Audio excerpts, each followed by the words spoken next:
آنائی کے آدم خور وحشی از قلم مقبول جہانگیر، قسط نمبر 4۔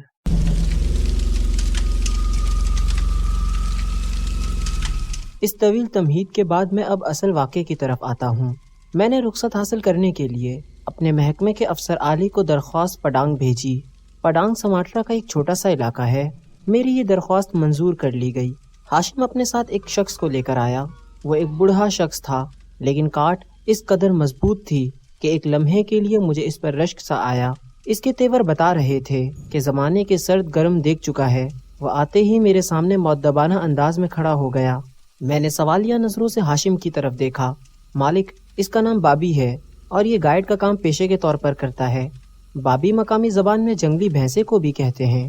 میں نے اسے اپنے نزدیک بیٹھا لیا، قہوے کا ایک پیالہ پیش کیا اور پوچھا کہ کیا وہ آنائی کے علاقے سے بھی واقف ہے۔ بابی کی آنکھوں میں ایک نئی چمک نمودار ہوئی۔ چند لمحوں تک گردن جھکائے وہ کچھ سوچتا رہا، پھر آہستہ سے بولا، صاحب، آپ وہاں نہ جائیں تو اچھا ہے۔ وہاں؟ کیوں؟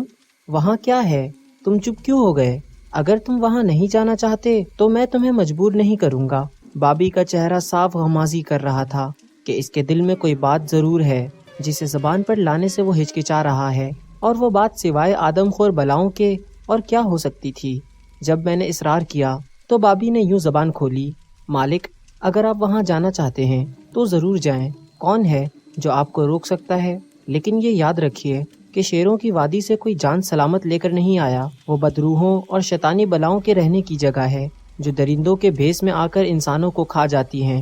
آپ سمجھتے ہیں کہ شاید میں شیروں کی وادی میں جانے سے ڈرتا ہوں۔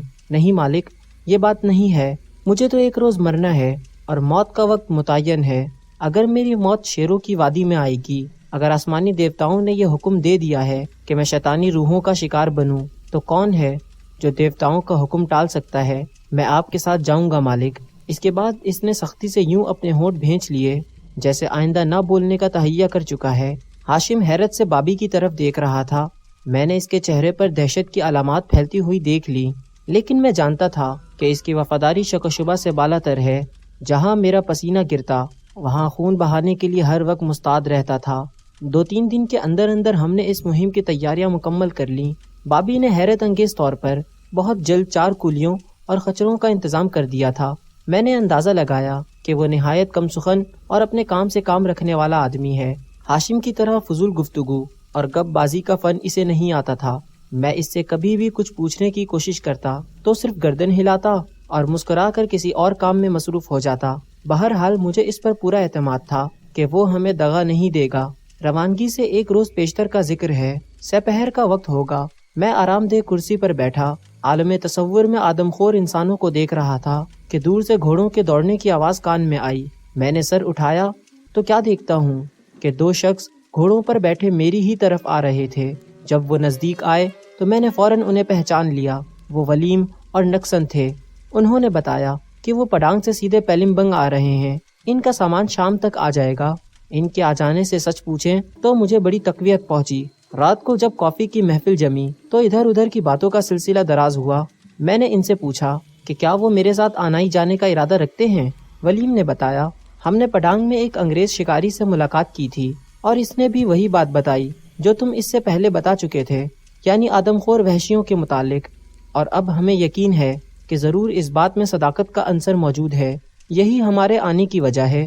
جون 1944 کی وہ خوشگوار صبح میرے حافظے کی لو پر آج بھی یوں روشن ہے جیسے یہ کل کی بات ہو۔ اس روز 9 آدمیوں پر مشتمل یہ قافلہ ایک ایسے سفر پر روانہ ہوا جس کے بارے میں اس وقت کوئی یقین سے نہیں کہہ سکتا تھا کہ کب اور کہاں ختم ہوگا، لیکن بعد میں جو واقعات پیش آئے انہوں نے بتا دیا کہ یہ سفر وہاں ختم ہوا جہاں زندگی کی حد ختم ہوتی ہے اور موت کی سرحد کا آغاز ہوتا ہے۔ جاوا سے سماٹرا آتے وقت مجھ پر اضطراب اور بے چینی کا جو بھوت سوار ہوا تھا وہ اتنے عرصے بعد اب پھر مجھے پریشان کر رہا تھا، اور میں ہی کیا، مہم میں شامل سبھی لوگ اس روز سراسیمہ اور خوف زدہ دکھائی دیتے تھے۔ ولیم اور نکسن کے لبوں پر پھیلی ہوئی مسکراہٹیں غائب تھیں، اور ہاشم کے وہ فلک شگاف کہکہے بھی دم توڑ چکے تھے جن کی بدولت ایک ہنگامہ سا برپا رہتا تھا۔ ہم سب چپ چپ تھے۔ ہم نے خاموشی سے ناشتہ کیا اور جوں ہی دروازہ خاور کھلا اور آفتاب عالم کی پہلی کرن ہمارے سلام کو حاضر ہوئی۔ ہم نے اپنے سفر کا آغاز کر دیا۔ 3 روز تک مسلسل دن رات ہم شیروں کی وادی کی طرف بڑھتے رہے۔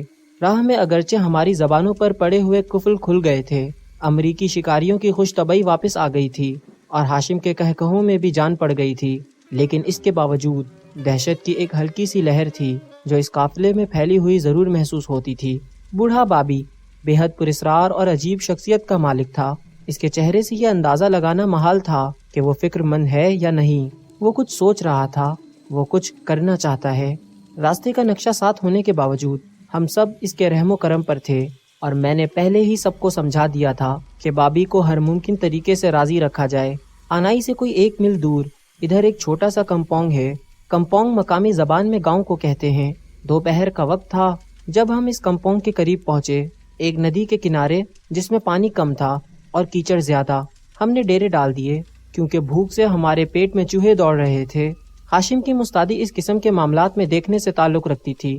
وہ کہنے لگا، آقا میں اپنی رائفل کو ذرا سیر کرا لاؤں، مجھے بھوک نہیں ہے۔ میں نے اسے اجازت دے دی اور وہ ندی کے کنارے ٹہلتا ہوا دور نکل گیا۔ اتنی دیر میں ہم نے کچھ کھانا کھایا اور پھر اطمینان سے سگار سلگا کر آئندہ کے پروگرام پر غور کرنے لگے۔ بمشکل 15 منٹ ہوئے ہوں گے کہ مقامی کسانوں کا ایک گروہ چیختا چلاتا ہماری طرف آتا دکھائی دیا۔ ہم سمجھے کہ شاید یہ لوگ ہمیں لوٹنے کے ارادے سے آ رہے ہیں، بس ہم نے اپنی رائفلیں فوراً ان کی طرف تان لیں۔